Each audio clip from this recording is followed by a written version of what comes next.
और ये आपराधिक अराजक पार्टी लगातार सिर्फ दंगे फसाद करने में यकीन करती है। दिल्ली क्या पूरे देश के लोग इंतजार कर रहे हैं कि कब ये सबूत देंगे, कौन सा जहर था आखिर। और अब जब पकड़ी गई चोरी तो कह रहे हैं कि हमारे संघर्ष से हमने ऐसा कुछ कहा और संघर्ष किया कि हमारे चलते जो है अमोनिया लेवल कम हो गया। ऐसा बेशरम इंसान और ऐसा झूठा इंसान इस सदी में किसी ने नहीं देखा होगा। केजरीवाल निहायती झूठे इंसान हैं और ये आपराधिक अराजक पार्टी लगातार सिर्फ दंगे फसाद करने में यकीन करती है और झूठ और भ्रम फैलाने का, जहर घोलने का काम करती है। ये इल्ज़ाम लगा रहे हैं नायब सैनी जी पर, लेकिन आप खुद ने देखा कि जब हरियाणा से पानी आता है दिल्ली में, तब जो 5 mg होना चाहिए अमोनिया पर लीटर के हिसाब से वो 56 बढ़ जाता है वजीराबाद से ISBT और ITO आते आते। तो सोचिए, बजाय अपने पर अपनी जिम्मेदारी लेने के इन्होंने कितने झूठ बोले। अब इनकी चोरी भी पकड़ी गई और अब देखिए चमत्कारी तौर पर अमोनिया का लेवल बिल्कुल कम हो गया।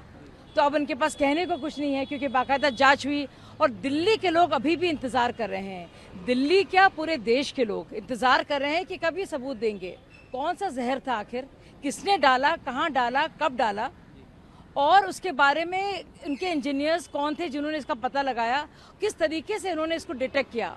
तो झूठ पर झूठ पर झूठ। और अब जब पकड़ी गई चोरी तो कह रहे हैं कि हमारे संघर्ष से हमने ऐसा कुछ कहा और संघर्ष किया कि हमारे चलते जो है अमोनिया लेवल कम हो गया। मतलब किसको बेवकूफ़ बना रहे हैं Kejriwal ji? You can't fool all the people all the time. कुछ लोगों को तो आप बेवकूफ़ बना सकते हैं लंबे वक्त तक, या आप कम वक्त के लिए सब लोगों को बेवकूफ़ बना सकते हैं, लेकिन आप सब लोगों को हर एक वक्त के लिए, सदा के लिए बेवकूफ़ नहीं बना सकते। आतिशी जी के द्वारा कहा जा रहा है कि उन्होंने बड़े अनुरोध किए, बड़ी चिट्ठी लिखी, बड़े फ़ोन किए, लेकिन जब उसका भी सबूत मांगा जा रहा है कि आपके कौन से वो पत्र थे, कब आपने लिखा, कब अनुरोध किया आपने, कभी अमोनिया का आपने जिक्र किया, चुप हो जाती हैं। जब बात आती है सबूत की, जब बात आती है सब्सटैंशिएट करने की, जब बात आती है तथ्य की, जब बात आती है किसी हिसाब किताब की, चिट्ठी की या फिर फ़ोन कॉल्स की, आतिशी चुप हो जाती हैं। कितना झूठ बोलेगा ये इंसान, निर्लजता की ये हद है।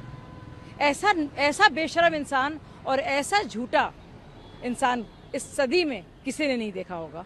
FIR जरूर होनी चाहिए। जिस तरह से दंगे फसाद कराने की कोशिश की जा रही है, जिस तरह से हमारे जाट भाई बहनों को बदनाम किया जा रहा है, जिस तरह से हरियाणा के लोगों के बारे में इतनी गंदी बेहुदा बातें कही जा रही हैं, जिस तरह से एक और फेलो चीफ मिनिस्टर के बारे में जेनोसाइड, मैस मर्डरर, नरसंहार जिस तरह का शब्द का इस्तेमाल किया जा रहा है, मुझे जरूरी है कि FIR हो, जरूरी है इंसान जेल जाए। क्योंकि इस तरह से दंगे फसाद करने वाली बात, अफवाह फैलाने वाली बात, लोगों को परेशान करने वाली बात और अपनी निर्लजता और अकाली करतूतों को छुपाने के चलते हुए इस तरह के झूठ बोलना जो इंसान है, मुझे लगता नहीं किसी को उसको माफ़ करना चाहिए आसानी से।